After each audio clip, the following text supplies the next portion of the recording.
जन्मान्यस्येतून वयादित्रतश्चार्थेष्वभिज्ञास्पराट् तेने ब्रह्महृदायजदिकवै मुह्यन्ति यत्सूदया तेजो वारी मृदां यथा विनिमयो यत्र त्रिसर्गो मृषा धाम्ना स्वेन सदा निरस्तकुहकं सत्यं परं धीमहि सत्यं परं धीमहि। हे सगळे जे 64 ते 68 पर्यंतचे जे श्लोक आहेत ते सार रूपाने त्यांचा जो अर्थ आहे तो हे कनेक्टेड आहेत आणि म्हणून हे एकाच वेळी आपल्याला सगळेच्या सगळे श्लोक बघायचे। आपण बघत होतो की क्रोधामुळे समोह, समोहामुळे स्मृतिविभ्रम, त्यामुळे बुद्धिनाश, या सगळ्या गोष्टी घडत असतात। या ठिकाणी जो स्थितप्रज्ञा आहे त्या स्थितप्रज्ञाची जी अंतर्वृत्ती आहे, या अंतर्वृत्तीच्या बद्दल भगवंत सांगतायत की आपण आधी एकदा चर्चा केली की स्थितप्रज्ञाची अंतर्भावना, कारण जसं आत आहे तसं ते बाहेर प्रकट होईल ना, तसा स्वभाव बनेल ना। कन्सेप्ट ऑफ लाईफ या विषयावर बोलताना जे फिलॉसॉफर्स असतात आणि जे सायकॅट्रिस्ट किंवा सायकोलॉजीचा अभ्यास करणारे जे लोक असतात ते बाहेरून आत येतात, पण फिलॉसॉफर्स मात्र आतून बाहेर जातात। त्याच्या आत काय आहे, त्याच्या अंतर्भावनेचा विचार। हा जो स्थितप्रज्ञ असतो तो स्वतःच्या इंद्रियांना नियंत्रित ठेवतो। आणि इंद्रियांना नियंत्रित का ठेवतो? कारण याचे जे विचार आहे त्या विचारांमुळे याचे इंद्रिय नियंत्रित राहतात। याचे विचार कसे यावरून ठरेल ना की याचा कन्सेप्ट काय आहे लाईफचा। आणि याचा कन्सेप्ट एकच आहे, हे सगळं जे चाललेलं आहे ते भगवंतासाठी चाललेलं आहे, भगवंताच्या मुळे चाललेलं आहे। मीही भगवंताचा आहे आणि मला हे जे सगळं करायचं आहे ते भगवंताची इच्छा म्हणूनच करायचं आहे। त्याच्या लाईफचा कन्सेप्ट हा अतिशय क्लिअर असतो आणि तो क्लिअर कन्सेप्ट असल्यामुळेच त्याच्या इंद्रियांना त्याच्या इच्छेनं तो नियंत्रित करतो। त्याच्या इच्छेनं नियंत्रित करतो म्हणजे याचा अर्थ त्याचा विचारच तसा असतो, त्याच्या आतच ते भरलेलं असतं की म्हणून त्याला काही वेगळं असं काही करावं लागत नाही। आम्हाला मात्र प्रयत्नपूर्वक या सगळ्या गोष्टी प्राप्त करून घ्याव्या लागतात, कारण आमच्या लाईफचा जो कन्सेप्ट आहे तो वेगळा आहे। आमच्या लाईफचा कन्सेप्ट जो आहे तो जर विचारांवर डिपेंड, तर आमचे सगळे भौतिकवादी विचार आहे, भोगांमध्ये रममान होण्याचे किंवा भोग प्राप्त करून घेण्याच्यासाठीचेच विचार आम्ही करत असतो। पण हा मात्र भगवंताचं सानिध्य कसं प्राप्त होईल किंवा भगवंताच्या जवळ मला जाण्यासाठी काय काय केलं पाहिजे याचाच तो विचार करत असतो। आणि म्हणून हा इंद्रियांवर सहज नियंत्रण मिळू शकतो, स्वतःच्या इच्छेनं नियंत्रण मिळू शकतो, कारण याचा कन्सेप्टच तो आहे, आत ते आहे, म्हणून त्याचा स्वभाव तसा बनतो आणि स्वभाव बनल्यामुळे तसंच कृती तसंच आचरण त्याच्याकडून घडत राहतं। याचेही डोळे सौंदर्य पाहतात आणि आपलेही डोळे सौंदर्य पाहतात, याचेही कान संगीत ऐकतात आणि आमचेही कान संगीत ऐकतात, याची जिव्हा रस चाखते आणि आमची जिव्हा रस चाखते। पण याची जिव्हा किंवा याचे इंद्रिय त्या विषयांचा भोग घेत असताना या ठिकाणी सेवकाची त्याची भावना असते, भगवंतामुळे मला हे प्राप्त झालं, भगवंतामुळे मला हे दिसलं, भगवंतामुळे मी ऐकू शकतो। किती भगवंताची ही लीला आहे अगाध, कशी कला कुणाच्या बोटांमध्ये असेल, कुणाच्या आवाजामध्ये असेल, कशी भगवंतांनी निर्माण करून, हा त्याचा कन्सेप्ट ऑफ लाईफ आहे, हा त्याचा जीवनाचा विचार आहे। तो जीवनाकडे पाहताना या सगळ्या गोष्टीमध्ये भगवंताला आणून बसवत असतो आणि म्हणून त्याच्या सगळ्या कृती पण तशाच घडतात। त्यानं जरी चव चाकली तरी तो म्हणतो भगवंतामुळे मला प्राप्त झालं आहे, त्याने जरी संगीत ऐकलं तरी तो म्हणतो काय भगवंताची लीला आहे की किती दिव्य आणि सुंदर संगीत त्यानं हे निर्माण केलेलं आहे। तेव्हा त्याचा भाव हा सेवकाचा असतो आणि आम्ही मात्र याच गोष्टी, याच क्रिया, याच कृती ज्यावेळी आम्ही या गोष्टी करतो त्यावेळी मात्र आमचा भाव भोगत्याचा असतो, मला भोगायचं आहे, मला भोगायचं आहे। आणि भोगत्याचा भाव असल्यामुळे आम्ही दुःखात पडतो, याच्याकडे मात्र भोगत्याचा नाही सेवकाचा भाव असतो। हा सदैव भक्तिरसाच्या आनंदामध्ये अकंठ डुंबलेला असतो आणि या भक्तिरसाच्या आनंदामध्ये उच्च उच्च कोटीच्या आनंदामध्ये हा सदैव डुंबत असल्यामुळे याला प्राप्त होणाऱ्या ज्या गोष्टी आहेत किंवा याला प्राप्त होणारे जे दुःख आहे त्या दुःखाचा विचारच करत नाही हा। आणि अर्थात हा भक्तिरसाच्या आनंदात असल्यामुळे भगवंताकडून याला एक प्रसाद मिळतो, एक कृपा त्याच्यावर होते, प्रसादमाधिगच्छति, ही तीच कृपा आहे की याला दुःख हे दुःख वाटतच नाही। दुःख हे दुःख वाटत नाही. भगवंत वर्णन करून सांगतात अर्जुनाला की बाबा बघ, रागद्वेष वियुक्तैस्तु विषयानिंद्रियैश्चरन् आत्मवश्यैर्विधेयात्मा प्रसादम अधिगच्छति. प्रसादम अधिगच्छति, हा प्रसाद त्याला प्राप्त होतो, ही कृपा त्याला प्राप्त होती की त्याला ते दुःखच वाटत नाही. अर्थात दुःख हे मान्यावर आहे ना.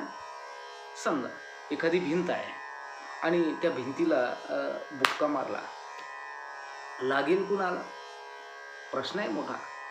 हा फिलॉसॉफीच्या दृष्टिकोनातून, तत्वज्ञानाच्या दृष्टिकोनातून हा जर या प्रश्नाचं उत्तर शोधण्याचा प्रयत्न केला तर कुणी म्हणेल, डिपेंड कशावर आहे की दृष्टिकोनावर आहे. की कुणी म्हणेल हाताला लागलं आणि कुणी म्हणेल की भिंतीला लागलं, भिंतीला मार लागला. काय नेमकं झालं काय? हाताला लागलं की भिंतीला लागलं? आम्हाला मात्र जाणवलं हाताच्या पाठीमागे चेतना आहे. त्या चेतनेमुळे आणि त्या हाताच्या मोहामध्ये आम्ही असल्यामुळे आम्हाला ते सगळ्या गोष्टी जाणवल्या. परंतु जर पाहिलं त्याच्या मोहातच मी नसलो तर ही फक्त घडणारी एक क्रिया आहे. हाताने भिंतीला मारलं ही घडणारी फक्त एक क्रिया आहे. त्याच्यातून प्राप्त होणारं सुख आहे की दुःख आहे हे आम्ही किती कनेक्टेड आहोत, आम्ही किती त्याच्याशी जोडलं गेलेलो आहोत, आम्ही किती त्याच्या मोहामध्ये आहोत आणि आमचा विचार त्याच्या अनुषंगाने कसा आहे याच्यावर डिपेंड आहे. मग ते दुःख आहे की नाही आहे.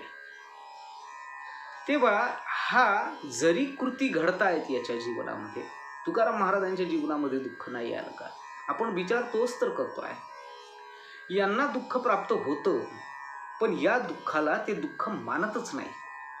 दुःखाला दुःख मानतच नाही म्हणण्यापेक्षा यांनी सगळ्याच कृतींमध्ये आणि सगळ्याच गोष्टींमध्ये भगवंताला आणून बसवलेलं असल्यामुळे त्यांचा विचार एक पक्का असतो की हे जे प्राप्त झालं हे सुद्धा भगवंतानीच मला दिलेलं आहे. आणि म्हणून भक्तिरसाच्या उच्च आनंदा, या उच्च अशा टोकावर आनंदाच्या बसलेले असल्यामुळे यांना ते दुःख सुद्धा दुःख वाटत नाही. आणि म्हणून ही देखील एक भगवंताच्या संबंधासाठीचीच क्रिया आहे असं त्यांना वाटत असतं. बघा तुम्ही पुंडलिकाला दुःख प्राप्त झालं की नाही? भक्तिरसाच्या आनंदामध्ये अकंठ डुंबलेला पुंडलिक, आपण याचं उदाहरण पाहिलं. किंवा जगन्नाथपुरीच्या यात्रेमध्ये, जगन्नाथपुरीला जर कधी गेलेत, मी 2-3 वर्ष सलग रथयात्रेला जात होतो. 15-15 दिवस तिथे मुक्कामी राहायचो. जगन्नाथपुरीच्या मंदिरापासून तर गुंडीच्या माता मंदिरापर्यंतचा जो रस्ता आहे, मोठा असा प्रशस्त रस्ता, भर दुपारच्या वेळी प्रचंड ऊन असतं, रणरणत, आणि तो सिमेंटचा रस्ता तापलेला आहे. खालून पण आग, वरून पण आग, आणि अशा अवस्थेमध्ये लाखो लोक त्या रस्त्यावर उभे असतात. कुठे जवळपास पाण्याची सोय नसते. एवढं दुःख, एवढे हाल, एवढं ऊन आहे, एवढा चटका लागतोय, तरी का सहन करतात हे लोक? का सहन करतात हे लोक? विचार करण्यासारखी गोष्ट आहे. किंवा पंढरीचे वारकरी एवढे 30-30 दिवस, 40-40 दिवस पायी चालत जातात. त्यांना किती दुःख प्राप्त होतं काही माहिती नसतं. एक शबनम फक्त, आणि त्याच्यामध्ये एखादा ड्रेस घ्यायचा, तो घेतल्यानंतर निघायचं आपलं. पांडुरंग हरी वासुदेव हरी करीत करीत करीत वारकरी आपले निघतात. काही माहिती असतं का मुक्कामाची सोय कशी असेल, तिथे पाण्याची व्यवस्था असेल का, आंघोळ असेल का, आंघोळ करता येईल का, काहीच आयडिया नाही आहे. तिथे जेवणाची सोय होईल का, काही माहिती नाही, ब्लाइंडली. आणि हे निघतात. अनेक दुःख प्राप्त होतात. कधी पाऊसच येतो, कधी पायात काटा घुसतो, कधी चप्पलच तुटते, कधी आणखी पैसेच हरून जातात. काही होतं, एवढं सगळं होतं. इतके दुःख त्यांना प्राप्त होत असतात, पण तरी सुद्धा त्या दुःखाला हे लोक दुःख मानतच नाही. साधं उदाहरण आहे, आपल्या डोळ्यासमोरचं उदाहरण. तीर्थयात्रेला जातात लोक, बद्रीनाथ केदारनाथच्या यात्रेला जातात. आता बद्रीनाथ केदारनाथ बाबाला गेल्यानंतर एवढं पूर्वी 14 किलोमीटर, आता 21 किलोमीटर आहे. एवढं वरती चढून जायचं. काही घोड्यावर बसतात, ते घोडा आपल्या खाली बुडाला टोचतं. कधी सवय नसते, कधी तो घोडा सटकतो, कधी पडतात हे, कधी अति जास्त थंडी वाजल्यामुळे यांना त्रास होतो, कधी श्वास घ्यायला प्रॉब्लेम येतो. मग कापूर जवळ अनेक अडचणी आहे, अनेक हाल अपेष्टा त्यांच्या होतात. पण एवढ्या सगळ्याही हाल अपेष्टा, एवढे सगळे दुःख ते सहन करतात. ते दुःख त्यांना दुःख वाटतच नाही. तुम्ही विचारून बघा, जे तीर्थयात्रेला जाऊन आलेले लोक आहेत त्यांना विचारा, का हो काही त्रास? ते म्हणतात काहीच नाही. त्या दुःखाला ते दुःख मानतच नाही. याचं कारण का? याचं कारण इतकंच आहे की त्या दुःखापेक्षा किंवा त्या दुःखाच्या दाह जो आहे, त्या दुःखाचा जो दाह आहे, त्या दुःखाच्या वेदनेपेक्षाही जास्त भगवंत प्राप्त झाल्याचा आनंद आहे. आणि भगवंत प्राप्त झाल्याचा आनंद हा जास्त असल्यामुळे, मोठा असल्यामुळे हे क्षुल्लक असणारं दुःख त्यांना दुःख वाटत नाही. स्थितप्रज्ञाचं तेच तर आहे. त्याचं सुद्धा जीवन हा भगवंताला समर्पित असल्यामुळे त्याला या छोट्या छोट्या ज्या गोष्टी आहेत, ज्या घडणाऱ्या क्रिया आहे, त्या क्रियांना तो दुःख मानतच नाही. आणि म्हणून त्याची वृत्ती कशी असते याचं वर्णन करून सांगतात. प्रसादे सर्व दुःखानां हानिरस्योपजायते प्रसन्न चेतसो ह्याशु बुद्धी पर्यवतिष्ठते बुद्धी पर्यवतिष्ठते. तो या सगळ्या गोष्टींना प्रसाद रूप ग्रहण करतो. हा भगवंताने मला पाठवलेला प्रसाद आहे. आणि म्हणून त्याला यातल्या यातना त्या जाणवतही नाही आणि त्या दुःखाला तो दुःख म्हणत सुद्धा नाही. स्थितप्रज्ञ हा असा असतो. आता खरं तर इंद्रिय जे आहेत, हे इंद्रिय विषयांकडे ओढ घेणारच. त्यांचा तो स्वभाव आहे. त्यांना ते दिसल्यानंतर लालचावलेली इंद्रिय जिभाबाहेर काढून विषयांच्या पाठीमागे ताबत सुटणार. पण कन्सेप्ट ऑफ लाईफ, जीवनाचा जो विचार आहे, खऱ्या अर्थानं बेसिक जीवनाचा जो त्याचा स्टँड आहे, तो स्टँड असा आहे जीवनाबद्दलचा की भगवंत मालक आहे आणि मी सेवक आहे. भगवंत भोगता आहे, मी सेवक आहे. त्याची ही वृत्ती आहे. पण ज्यावेळी सामान्य आम्ही विचार करणारे आम्हीच भोगते आहोत, म्याव म्याव म्याव म्याव म्याव ही जी सवय आम्हाला लागलेली आहे ना, म्या केलं म्या केलं म्या केलं म्या केलं. वृक्षाचे ही पान हले ज्याची सत्ता, राहिली अहंता मग कोठे. तुका म्हणे विठो भरला सभाही, तया उणे काही. त्याच्यापेक्षा जास्त काही आहे का? त्याच्यापेक्षा तो नाही असं एकदा प्रश्न विचारला होता की भगवंत कुठे आहे हे सांगा. भगवंत कुठे कुठे आहे विभूती आणि मला सांगा. त्यावेळी यानं विचारलं, याने सांगितलं भगवंत. शुकदेव महाराज म्हणतात परीक्षित राय, अरे भगवंत कुठे आहे हे काय विचारतो? नारायण नारायण नारायण परसारे, नारायण अतल वितल सुतल ही नारायण, तलातल नारायण रसातल ही नारायण, महितली नारायण सांगतो खरे खुरे, महितली नारायण सांगतो खरे खुरे, नारायण नारायण नारायण परसारे, पृथ्वी गोल नारायण ब्रह्मांड ही नारायण, नदी नाले नारायण पशुपक्षी नारायण, अंतरात पहा तू नारायण उभारे, नारायण नारायण नारायण परसारे. संपूर्ण विश्व हे नारायणमय आहे. प्रत्येक कणाकणामध्ये तो बसलेला आहे. तो भोगता आहे, तो मालक आहे, तो खराखुरा मालक आहे. मी भोगता नाही, मी सेवक आहे. हा भाव, ही कन्सेप्ट ऑफ लाईफ याची आहे. आणि ती असल्यामुळे आणि जसा आपला विचार असतो तसा आपला स्वभाव बनतो. You become what you here of. जे ऐकतो ते आज जातं इंद्रियांच्या द्वारा. जे आज जातं ते दृढ होतं. ते दृढ झाल्यानंतर तोच विचार पक्का होतो आणि जो विचार पक्का होतो तसा तुमचा स्वभाव तयार होतो. इंद्रियांच्या द्वारे हे सगळ्या गोष्टी, जे पाहतो ते आज जातं, ते पक्क दृढ होतं मनामध्ये. ते दृढ झाल्यानंतर तोच विचार होतो आणि तो विचार झाल्यानंतर तसा स्वभाव माझा बनतो. एखादा काय म्हणतात हार्श हार्टेड असतात, खूप कडक बोल, एकदम त्यांच्या डोक्यात तो विचारच फिट झालेला असतो. कडक बोलल्याशिवाय लोक सुधारणारच नाही असं त्यांना काहीतरी त्यांचा विचार पक्का बसलेला असतो त्यांच्या डोक्यात. म्हणून ते साधी गोष्ट जरी सांगायची जरी कडक भाषेमध्ये सांगतात, हार्श हार्टेड. असे पण लोक असतात. आणि काही जणांचा जो कन्सेप्ट आहे तो असा आहे की प्रेमाने जर बोललं तर प्रेमाने सगळ्या गोष्टी होऊ शकतील, आणि म्हणून ते कुठलीही अवघडात अवघड गोष्ट असतो सोप्यात सोपी तरी ते सांगताना ती प्रेमानेच सांगणार. वा, हा स्वभाव जो बनतो तो इंद्रियांच्या द्वारे जे ग्रहण केलं जातं ते आमच्या मनामध्ये दृढ होतं, बसतं. ते बसल्यानंतर फिट झाल्यानंतर तोच आमचा विचार होतो. तो विचार झाल्यानंतर तसा स्वभाव बनतो, आणि स्वभाव जसा बनतो तसा आमच्या हातून आचरण झाल्याशिवाय राहत नाही. बघा तुम्ही, मग याला बाकीच्या गोष्टीची बंधनाची गरज पडत नाही. आता काही हा हा जरा थोडा वेगळा मुद्दा आहे, पण तरी सुद्धा की यांचं तेज जे आहे ते विचारांचं तेज तुमच्या चेहऱ्यावर दिसल्याशिवाय राहत नाही. मग त्याने आंघोळ केलेली असो, साबण लावलेला असो की नसो, पण तरी सुद्धा हा ज्यावेळी याचे विचार हा मांडतो किंवा याचे विचार जर शुद्ध असतील, याचे विचार जर सात्विक असतील, तर त्याच्या चेहऱ्यावर एक विशिष्ट पद्धतीचं तेज याच्या चेहऱ्यावर आलेलं असतं. हा जो खराखुरा मालक आहे त्या खऱ्याखुरा मालकाच्या शरणागती त्यानं प्राप्त करून घेतलेली असती. त्या खऱ्याखुऱ्या मालकाला हा शरण गेलेले असल्यामुळे त्याचा भाव असा आहे की मी सेवक आहे. हा शांत असतो.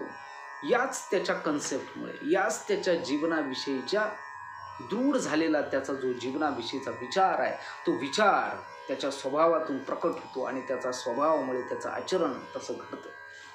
आणि म्हणून हा शांत झालेला आहे. याला माहिती आहे की भगवंत सगळीकडे बसलेला आहे. हीच गोष्ट, तो शांत का होतो याविषयी भगवंत अर्जुनाला सांगतात, नास्ति बुद्धिरयुक्तस्य न चायुक्तस्य भावना न चाभावयतः शांती शांतस्य कुत सुखम. शांत झालेला असतो हा. आम्ही मात्र अशांत आहे किंवा शांतीचं ढोंग करतो आहे. दंभ आहे हा. वरतून वरतून दिसतंय, वरतून वरतून वाटतंय की शांत आहे शांत आहे, पण तसं नाही आहे. हा मात्र मनापासून हा खरंच शांत झाला आहे, कारण याचा भाव बदललेला आहे. याचा लाईफचा जो कन्सेप्ट आहे तो त्यांनी बदलून टाकलेला आहे. आणि मग आणखी पुढे जाऊन सांगतात, खरं तर मन इंद्रियांच्या संपर्कानं वाहवत जातं. इंद्रिय कसे असतात, इंद्रिय हे मनाला भरकटत कुठे कुठे घेऊन जातात. इंद्रिय आणि मग या इंद्रियांच्या नादी लागल्यामुळे भोगामध्ये रममाण झालेला जो आहे याच्याकडे अध्यात्म कुठल्याही पद्धतीचं नसतं. याच्याकडे अध्यात्म नाही, कुठला विचार नाही, कुठला कन्सेप्ट नाही. फक्त भोग भोग भोग. कामातुराणाम न भयम न लज्जा. मला फक्त भोग भोगायचे आहे, हाच याच्या डोक्यामध्ये विचार असतो. भोगता असं म्हणूनच तो जगत असतो. इंद्रियांच्या नादानं हा वाहवत जातो, आणि इंद्रिय याला वाहत वाहत वाहत कुठपर्यंत घेऊन जातात. पण इंद्रियांचं गुण आहे, इंद्रियांचं वैशिष्ट्य आहे. हे विषयांच्या मागे पाठीमागे पळतात. मनाला सैर भैर ते फरफटत ओढत नेतात तसेच विचार, आणि मग तसेच विचार झाल्यानंतर तसाच स्वभाव आणि तशीच कृती तयार होते. म्हणून अर्जुना, या इंद्रियांच्या नादाला लागून भौतिक सुखाच्या अधीन होत मनाला फरफटत वाहवत जाऊ देऊ नकोस. या मनामध्ये एक विचार दृढ आणि पक्का करून टाक. हे सर्व कृष्ण भावना भावित मन जर करून टाकलं, किंवा कृष्ण भावनेला समर्पित मन करून टाकलं, हे सगळं जे करणारं आहे, हे सगळं जे भोगणारा भोगता आहे तो परमेश्वर आहे. मी फक्त त्याचा सेवक, आणि मला क्रीडा करण्यासाठी या ठिकाणी काही क्षणांसाठी म्हणून एक संधी मिळालेली आहे. नाही तर इंद्रिय तुला कुठे ओढून मी घेऊन जाऊ शकतील, हेच सांगतात. इंद्रियाणाम हि चरताम यन्मनोनुविधीयते तदस्य हरति प्रज्ञाम वायुर्नावमिमांभसी. वाऱ्यामध्ये एखादी नाव जशी भरकटत भरकटत भरकटत समुद्राच्या लाटांबरोबर आणि वारं तिला कुठेतरी घेऊन जातं ना, तसं इंद्रिय सुद्धा तुला मुख्य विषयापासून दूर कुठेतरी भरकटत घेऊन जातील अर्जुना. आणि मग तुझं कल्याण जे तुला साधायचं आहे ते कल्याण साधलं जाऊ शकणार नाही. मात्र स्थितप्रज्ञ जो असतो तो स्वतःच्या इंद्रियांना भगवंताच्या ठिकाणी स्थित करून टाकलेलं याने असतं. आणि भगवंताच्या ठिकाणी इंद्रियांना स्थित केल्यामुळे, याचा विचार हाच पक्का असल्यामुळे, इंद्रियांना स्थित करणं किंवा इंद्रियांवर नियंत्रण मिळवून. आता यातही एक गोष्ट आहे, कलाकार पिक्चरचे जे ॲक्टर्स असतात ते नाही काही इंद्रियांवर नियंत्रण मिळवीत. एखाद्या भूमिकेची जर मागणी असली की पोट कमी करा, किंवा एखाद्या भूमिकेची मागणी असली की तुम्हाला जाडं दिसायचं आहे, तर ते जिममध्ये जातात, आर्टिफिशियल ते मेहनत करतात. पोट कमी करायचं तर कमी करतात, वाढवायचं तर वाढवतात, दाढी काय या सगळ्या गोष्टीवर ते नियंत्रण मिळवतात, करतात. ते कमी जास्त होऊ शकते त्यांच्याकडून. पण बाह्य बदल घडवणं हे वेगळं आणि आंतरिक बदल घडवणं हे वेगळं. ते बाह्य बदल कदाचित घडवतात, पण आंतरिक बदल नसल्यामुळे त्यांना शूटिंगचं एक सेशन झाल्यानंतर कुठेतरी सिगरेट फुकत उभं राहावं लागतं किंवा दारू प्यावी लागते. याला नाही तसं करावं लागतं, कारण हा बाहेरून बदलत नाही, हा आतून बदललेला असतो. हा आतून वैचारिकदृष्ट्या याचा कन्सेप्ट क्लिअर असतो. हा आतून अंतर्भावना स्थितप्रज्ञाची ही कृष्णाला समर्पित आहे, कृष्णाच्या ठिकाणी स्थित आहे, म्हणून हा आतून बदललेला आहे. आंतरिक बदल त्याचा घडलेला असल्यामुळे याच्यावर कुठल्याही पद्धतीचा परिणाम होत नाही, याची इंद्रिय भरकटत जात नाही. आणि माऊली सुद्धा आमची वर्णन करून सांगती, नाही तर काय होईल. एरवी बाह्य विषय जरी नाही, परिमानसी होईल जरी काही, तरी साध्यंतुची पाही संसारू असे. बाहेरून तर खूप गोड गोड दिसतं, नाही तर बघा, अरे प्रवचन तर अमिताभ बच्चन खूप सुंदर दी, आवाज का जादूगर आहे, आवाज आहे, ॲक्टिंग आहे, सगळ्या गोष्टी एक्सप्रेशन्स आहे, पण त्याचा परिणाम का नाही होत. तुकोबारायांकडे काय होतो हो, माऊलीकडे काय होतो हो, आमच्या संतांकडे काय होतो हो. कुठे त्यांना हे ट्रेनिंग झालं होतं का त्यांचं या सगळ्या गोष्टीचं, की स्वर कसा बाहेर आला पाहिजे, तुझ्या बेंबीपासून तो निघाला पाहिजे की आणखी कंठापासून आला पाहिजे, मग मला जर समोरच्या व्यक्तीवर इफेक्ट करायचा आहे तर मी कशा पद्धतीने इमोशन्स किंवा ड्रामा कसा क्रिएट केला पाहिजे, या सगळ्या गोष्टी हे ट्रेन आहे, शिकलेले नाही. यांच्या आत जे आहे ते बाहेर आलं, आणि आत जे आहे ते बाहेर ज्यावेळी येतं ना, त्यावेळी ते तेजच वेगळं असतं. या स्थितप्रज्ञाची प्रज्ञा जी आहे ती भगवंताच्या ठिकाणी स्थित असल्यामुळे याची इंद्रियाला फरफटीत बाहेर नेऊ शकत नाही. नव्हे, यांच्या इंद्रियांवर नियंत्रण असतं, आणि म्हणून हे कुठेही बाजूला भरकटत नाही, हे एकाच ठिकाणी असतात स्थिर. फक्त भगवंत आणि भगवंत. तीच गोष्ट सांगतात, तस्माद्यस्य महाबाहो निगृहीतानि सर्वश इंद्रियार्थेभ्यः स्तस्य प्रज्ञा प्रतिष्ठिता. त्यांची ही प्रज्ञा, त्यांचे हे मन, त्यांच्या ह्या भावना, त्यांचे विचार, त्यांचा कन्सेप्ट जीवनाबद्दलचा हा अतिशय क्लिअर असतो. कृष्णाच्या ठिकाणी स्थित झालेलं त्यांचं मन ते इंद्रियांच्या स्वाधीन होत नाही, आणि म्हणून ते कुठे भरकटत जात नाही. भरकटत न गेल्यामुळे कुठल्या मोहात फसत नाही. मोहात न फसल्यामुळे त्यांच्या मनामध्ये क्रोध उत्पन्न होत नाही. क्रोध न आल्यामुळे स्मृतिभ्रंश होत नाही, आणि स्मृतिभ्रंश न झाल्याने यांचा बुद्धिनाश होत नाही. का? कारण यांचा कन्सेप्ट क्लिअर असतो, जीवनाविषयीचा विचार त्यांचा पक्का असतो. जसे विचार कराल तसा स्वभाव बनेल, आणि जसा स्वभाव बनेल तसं आचरण तुमच्याकडून घडेल. अर्जुनाला अतिशय सोप्या भाषेमध्ये हे सूत्र भगवंतानं समजावून सांगितलं. या ठिकाणी थांबूया. माझ्या या चॅनलला लाईक करा, शेअर करा, सबस्क्राईब करा, आणि बेल आयकॉन दाबायला अजिबातही विसरू नका. रामकृष्ण हरी मंडळी, धन्यवाद.